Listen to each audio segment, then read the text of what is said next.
আসসালামু আলাইকুম। চতুর্থ শ্রেণীর ছোট্ট শিক্ষার্থী বন্ধুরা, আশা করছি তোমরা ভালো আছো। আমি ইনশাল্লাহ ভালো আছি। অনেকেই খুব সুন্দর সুন্দর কমেন্ট করছে এবং ধারাবাহিকভাবে আলোচনা চাচ্ছ। অবশ্যই শিওর আজকে তোমরা সমাধান পাবে তোমাদের গণিত বইয়ের 6, 7 এবং 8 পৃষ্ঠা। লক্ষ্য করছো এখানে আমি ধারাবাহিকভাবে পড়ে যাব। অবশ্যই এটা দেখতে পাচ্ছ যে এই যে 1958, 49, 72 জন শিক্ষার্থী 2013 সালে বাংলাদেশের প্রাথমিক বিদ্যালয়গুলোতে পড়েছে। তুমি সংখ্যাটি কিভাবে পড়বে? যাই হোক, এই সংখ্যাটি কিভাবে পড়ব বা এর স্থানীয় মান কিভাবে নির্ণয় করবে, এটাই হচ্ছে শেখার বিষয়, তাই তো? আসলে বড় আসলেই আমরা একটু ঘাবড়ে যাই, অথবা একটু কি বলবো, আনইজি ফল বোধ করি। তো যাই হোক, আমি সবসময় বলে থাকি, অঙ্ক মুখস্থ নয়, কৌশলে হবে জয়। অবশ্যই কৌশলে হবে জয়। এবারে তোমরা নিচের দিকে, একেবারে নিচের দিকে ফলো করো। যে 1 নম্বরে আছে উচ্চস্বরে পড়ো, কথায় লেখো, উপরের নিয়ম অনুযায়ী সংখ্যাগুলোর স্থানীয় মান নির্ণয় করো। স্থানীয় মান গত ভিডিওতে খুব সুন্দরভাবে বুঝিয়েছি, এবং মানে কি বলবো, সেরা টেকনিক এবং সেরা কৌশলে বুঝিয়েছি। বিশ্বাস করো আর নাই করো, তোমরা যদি নতুন হয়ে থাকো কেউ, অবশ্যই দেখে নেবে আগের ভিডিওটা, যে কোন কৌশলে স্থানীয় মান নির্ণয় করতে হয়। মানে স্থানীয় মান নির্ণয়ের সেরা কৌশল সেটা ছিল। যাই হোক, আজকে স্থানীয় মান যদি করি তাহলে সময় লেগে যাবে, একই জিনিস বারবার ভালো লাগবে না। আমি সরাসরি চলে যাচ্ছি এখানে 2 নম্বরে। অঙ্কে লেখো 1,12,13,618। তো লক্ষ্য করছো এখানে যা দেখতে পাচ্ছ তোমরা, যে 1,12,13,618। এখানে আমরা কোটির হিসাব করছি। এবার আমার সাথে সাথে বল, তোমরা স্ক্রিনে লক্ষ্য করছো প্রথম আছে 1 কোটি, তার মানে কোটিটা হচ্ছে এখানে সর্বোচ্চ স্থানীয় মান। আর যদি কোটি লিখতে চাও তাহলে কয় অঙ্ক বিশিষ্ট হয় সেটা তোমাকে ভাবতে হবে। হাতের কোড গুণেও তোমরা করতে পারো। যেমন আমি গুনছি, দেখো, একক, দশক, শতক, হাজার, অযুত, লক্ষ, নিযুত, কোটি। তার মানে 8টা। 8 অঙ্ক হলে তবে কোটি হয় সেটা, এবং প্রথমে আছে সেটা 1 কোটি। তাহলে আমরা 8টা বিন্দু দিয়ে নিতে পারি। 3, 4, 5, 6, 7, 8, এই 8টা বিন্দু দিয়ে নিব। এবারে প্রথমে যেটা পড়েছ দেখতে পাচ্ছ যে 1 কোটি লেখা আছে, 1 কোটি। তাহলে কোটির ঘরে 1 বসাতে হবে, তাই না? একক, দশক, শতক, হাজার, অযুত, লক্ষ, নিযুত, কোটি। কোটির ঘরে 1 বসাতে হবে, দিয়ে দিলাম কোটির ঘরে 1। তারপর এখানে কি বলেছে দেখি, 12 লক্ষ। তো 12 লক্ষ, এই যে এটা হচ্ছে 12, তাই না? তো 12 লক্ষ, 12 হচ্ছে 2 অঙ্ক বিশিষ্ট। শর্ত অনুযায়ী আমি বরাবরই বলেছি, একটা অঙ্ক একটা বিন্দুই দখল করবে, তার একটা স্থান দখল করবে, তাই না? তার জায়গা দখল করবে, অর্থাৎ একটা অঙ্ক একটা বিন্দুই তার স্থান হিসাবে দখল করবে। কিন্তু এখানে তো আছে 12 লক্ষ, কিন্তু লক্ষের ঘর তো একটাই থাকবে, তাহলে বাকি একটা কোথায় বসাবো? একক, দশক, শতক, হাজার, অযুত, লক্ষ। তার মানে এই লক্ষে একটা বিন্দু আছে, এই একটা বিন্দুতে একটা অঙ্ক বসতে পারে, দুইটা তো আর বসবে না। তাহলে এর প্রসেসটা কি? 12-র 2 নামবে, যেমন আমরা হাতে রাখি না, যে 12-র 2 14-র 4, তাই না? অথবা হাতে রাখা, এভাবেই তো বলি, 8-6 14, 8-6 14-র 4 নামাই, মনে করো এটা আছে, এটা যোগ করলে 8-6 14-র 4, হাতে থাকে 1, তখন 2 রাখে 3, এখানে যোগ হয়, তাই না? বিষয়টা তো মনে করো হাতে রাখা মতোই। অথবা কেউ যদি মনে করে এভাবে দুটো ভাগ করে দিলে ডানেরটা এখানে নামলো, যেহেতু ডান হাতে বড়, ডানে যা কিছু থাকে সব কিছু মনে হয় যে আমাদের দৃষ্টিকোণ থেকে, আমাদের সামাজিক দৃষ্টিকোণ থেকে সব কিছুই বড়। ডান হাত একটা সম্মানিত হাত, কেননা ডান হাত দিয়ে আমরা লেনদেন করি। তাই ডানের অঙ্কটা যদি 2 অঙ্ক বিশিষ্ট হয়, ডানের অঙ্কটাকে আমরা প্রাধান্য দেব। আর এই ডানের অঙ্কটাই মনে করো প্রধান, ঠিক আছে, তার নেতৃত্বের স্থানের প্রধান। তো যেহেতু ডানেরটা প্রধান, তাই প্রধান অঙ্ককে বসিয়ে দেব সেই তার স্থানীয় মান অনুযায়ী। 12টা কি, 12টা লক্ষ, তো লক্ষের ঘরে আমরা এই প্রধান নেত্রীকে বসিয়ে দেব 2, ঠিক আছে। আর বামে যে আছে 1, এখন দেখো বামে একটা বিন্দু বেঁচেও আছে, তাহলে যতক্ষণ বিন্দু থাকবে ততক্ষণ ওই বিন্দুতেই অপশন দিয়ে পূরণ করতে হবে। তাহলে এই 1টা আমরা এই বিন্দুতে বসাতে পারি। সো আমরা 1টা এই বিন্দুতে বসিয়ে দিলাম। ক্লিয়ার? বিন্দু যেহেতু আছে, তাহলে এই বিন্দু দখল করতে পারবে এই 1। যদি না থাকতো তাহলে হয়তো সরে আসতো, তাই না? তো যাই হোক, এবারে কি লক্ষ্য করছো, 12 লক্ষ, তারপর 13,000 আছে। একক দশক 13, একক দশক শতক হাজার, হাজারের ঘরে 13 আছে। অনুরূপভাবে একই জিনিস, 13র এই 3 বসবে হাজারের ঘরে, আর যেহেতু 1টা থেকে গেল, এই 1টা এই বিন্দুতে বসিয়ে দাও, যেহেতু বাম পাশে আরও আছে বিন্দু। তারপর বলেছে 618, তারপর বুঝতে পারছো 6 ঘরে 6, 18, যেহেতু 18 শেষ ফিনিশিং, তাই বসিয়ে দিলাম। এবারে এটা গেল 1 নম্বর। আর 2 নম্বরে বলেছে 2,02,02,002। বাহ, 2,02,02,002। আচ্ছা, একক দশক শতক হাজার অযুত লক্ষ নিযুত কোটি, আবারও 2 কোটি, তাহলে 2 কোটিতে বসিয়ে দাও। এবারে কি লিখছো, 2 লক্ষ, একক দশক শতক হাজার অযুত লক্ষ, লক্ষের ঘরে আসবে 2, যেহেতু 2 এক অঙ্ক, তাই লক্ষের ঘরে বসে দিলাম। যার যে স্থান, তাকে তার স্থানে বসতে দাও, বাকিগুলো আমরা পরে ভাববো। তারপর বলছে 2,000, একক দশক শতক হাজার, 2,000, ওকে। তারপর বলছে 2,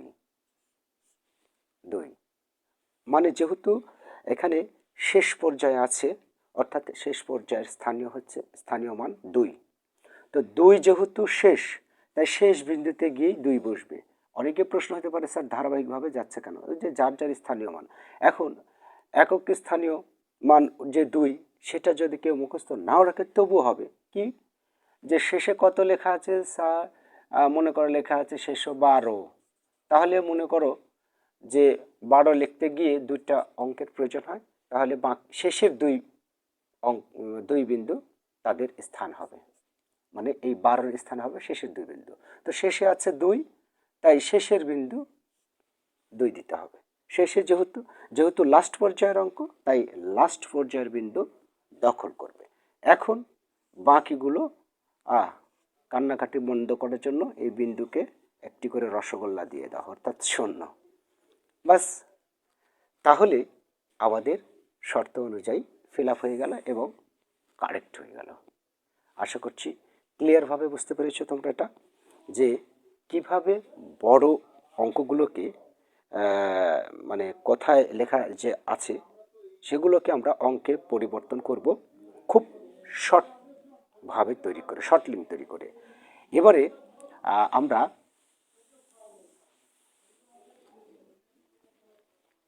পরবর্তী পৃষ্ঠাতে চলে যাই। কি আছে লক্ষ্য করছো পরবর্তী পৃষ্ঠা, এটা 7 পৃষ্ঠা। সংখ্যার মাঝে সঠিক জায়গায় কমা বসাও এবং উচ্চস্বরে পড়ো। আচ্ছা, উচ্চস্বরে আমরা নাই পড়লাম, সংখ্যার মাঝে কমা বসাতে বলেছে। তো সংখ্যার মাঝে কমা বসাবো কি করে, তার একটি কৌশল, আমরা এই এই সংখ্যাটাকেই কমা বসাই, তাহলে ওগুলোও পারবো, একই বিষয়, নো ম্যাটার। এখানে দেখো প্রথম অবস্থায় কমা বসানোর নিয়ম হচ্ছে যে প্রথমে 3 অঙ্কের পর কমা বসবে এবং সেটা ডান দিক থেকে বামের দিকে হতে হবে, এই ডান দিক থেকে বামের দিকে আসবে। তাহলে 3 অঙ্ক বলতে এই যে 8, 1 আর 6, অর্থাৎ 1, 2, 3, এই 3 অঙ্কের পরে কমা বসবে, তার মানে পরে কমা বসলে এখানে হয়। এই কমা যেখানে ব্যবহার দিলে, এই কমার পর থেকে 2 ঘর পর, অর্থাৎ 2 অঙ্ক পর আবারও কমা বসবে। এই কমার পর থেকে 2 অঙ্ক পর আবারও কমা বসবে। অর্থাৎ প্রথমে শুধু তোমার 3 অঙ্ক পরে বসে, 1 2 3, 3 অঙ্ক পর একটা কমা বসে, তারপর 2 ঘর পর পর কমা বসে। এটা আমাদের দেশীয় রীতি অনুযায়ী। আন্তর্জাতিক রীতিটা কিন্তু আলাদা, আমরা পরে শিখে নেব। যদি কেউ প্রশ্ন করো, কমেন্ট করো, অবশ্যই বলে দেব, এবং কমেন্টের মাঝেই বলে দেব, শুধুমাত্র 1 সেকেন্ডও লাগবে না, তাই না? যাই হোক, এটা হচ্ছে দেশীয় রীতিতে প্রথম 3 অঙ্ক পর কমা বসবে, তারপর 2 ঘর পর পর কমা বসবে। এখন লক্ষ্য করে দেখো, প্রথম 3 অঙ্ক পর, তাহলে এটা আমরা করি 1 2 3, 3 অঙ্কে পরে কমা বসবে, তারপর 2 ঘর পর বলতে সেখান থেকেই শুরু করতে হবে। আবার 1 2, 2 ঘর পর বলতে এখানে, আবারও 2 ঘর পর, এখান থেকে 1 2 ঘর পর, 1 2, 2 ঘর পর কমা বসানো হয়ে গেল। আচ্ছা, এবার আমার মনে হয় না যে আমাকে কেউ প্রশ্ন করবে, স্যার এগুলোতে কমা বসান, একই অঙ্ক রয়েছে, মানে সংখ্যাগুলো তো প্রায় একই, তাই না?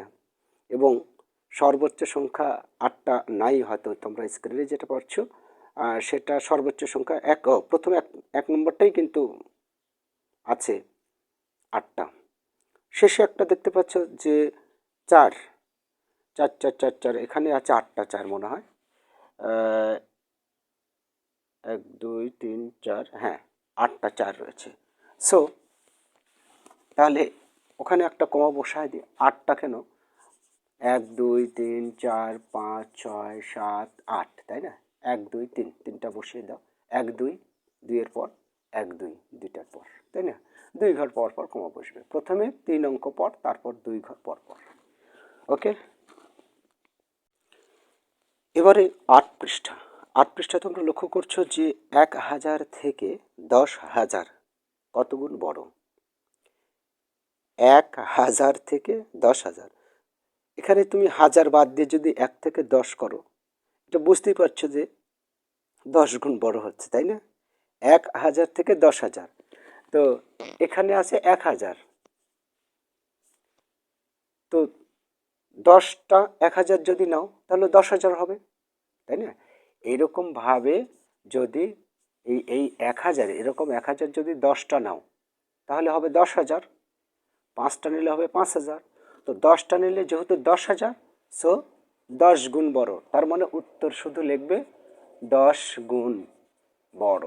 বড় বলেনি? হ্যাঁ, 10 গুণ বড়, শুধু এটুকু উত্তর হবে। ঠিক আছে, এইভাবে। তারপরে 2 নম্বরে বলেছে, আচ্ছা এটা থাক এভাবে। 2 নম্বরে কি বলেছে লক্ষ্য করছো, 10,000 থেকে 1 লক্ষ কত গুণ বড়? অর্থাৎ এখানে 10,000, এখানেও 10 গুণ বড়। দেখো কি করে, এই 10,000 আরও 10,000 দাও, দেখো 1 লক্ষ আসতে কত লাগবে, আবার 10,000 দাও, এরকম করে 10টা 1,000 দাও, 10,000 দাও, 10টা 10,000, তো 10টা 10,000 যখন দেবে, যেমন 10,000 20,000 30,000 40,000 50,000 60,000 70,000 80,000 90,000 100,000, তো 100,000, এই 100,000 মানেই হচ্ছে 1 লক্ষ। তাই আমরা ওই এক কথায় এই 10,000কে, এই 10,000কে যদি 10 দ্বারা গুণ দাও তাহলে কিন্তু সেটা 1 লক্ষ হয়ে যায়। ঠিক আছে, তাহলে আমরা এখানে দেখতে পাচ্ছি 10,000 থেকে 1 লক্ষ কত বড়? 10 গুণ বড়। বাস, এটাও 10 গুণ। এবারে 3 নম্বরটা লক্ষ্য করছো, 10 লক্ষ থেকে 1 কোটি কত গুণ বড়? 10 লক্ষ থেকে, আচ্ছা 10 লক্ষ মানে বুঝতে পেরেছো, এই যে একক, দশক, শতক, হাজার, অযুত, লক্ষ, এই 10 লক্ষ থেকে 1 কোটি কত গুণ বড়? তো 10 লক্ষ, আবারও 10 লক্ষ, 20 লক্ষ, আবারও 10 লক্ষ, 30 লক্ষ, এইরকমভাবে 10 বার যদি এই 10 লক্ষ দাও তাহলে সেটা হয় 100 লক্ষ। তো 100 লক্ষ মানেই হচ্ছে, এই 100 লক্ষ মানেই হচ্ছে 1 কোটি, তাই না? তো 100 লক্ষ হলে 10 লক্ষ যাচ্ছে, এই 10 লক্ষকে এই 10 লক্ষকে যদি আমরা 10 দ্বারা গুণ করি তাহলে সেটা 1 কোটি হবে। দেখো 10 দ্বারা যখনই গুণ করবে এখানে একটা শূন্য এসে বৃদ্ধি পাবে। 1 2 3 4 5 6, তার মানে এটাকে 7, তার মানে 1 2 3 4 5 6 7, কমা বসিয়ে দাও, দেখো মিলে যাবে, এই 1 কোটি হয়ে গেল। একক দশক শতক হাজার অযুত লক্ষ নিযুত কোটি, দেখছো 1 কোটি হয়ে গেল। তাহলে আশা করি বিষয়টা বুঝেছ। এই তিনটা উত্তরই 10 গুণ করে বড় হবে, তাই না? আসলে বিষয়টা হচ্ছে কি, ধাপে ধাপে বের করতে হবে। মানে আমি বুঝিয়ে দিলাম যে প্রথমে যে 10 লক্ষ নিলে, আবার 10 লক্ষ নাও তাহলে হবে 20 লক্ষ, আবার 10 লক্ষ নাও তাহলে হবে 30 লক্ষ, যতক্ষণ 1 কোটি না আসে। এরকম করে 10টা 10 লক্ষ নিবে। হ্যাঁ, এইভাবে 10টা 10 লক্ষ নেবে, দেখবে যে ওটা গুণে 1 লক্ষ হচ্ছে, যোগ করার পরে দেখবে। হ্যাঁ বাস, তাহলে বোঝা গেল 10 বার নেওয়ার পরে আমাদের 1 কোটি হলো, তার মানে 10 গুণ বড়। এই 10 লক্ষ 10 গুণ বড় হবে 1 কোটি। ওকে শিক্ষার্থী বন্ধুরা, তাহলে আজকে এই পর্যন্ত। আগামী দিনে ইনশাল্লাহ 9 পৃষ্ঠা থেকে সংখ্যা রেখার বিষয়টা তুলে ধরবো। ভালো থেকো, তোমাদের দীর্ঘ জীবন কামনা করে এখানে শেষ করছি। আল্লাহ হাফেজ।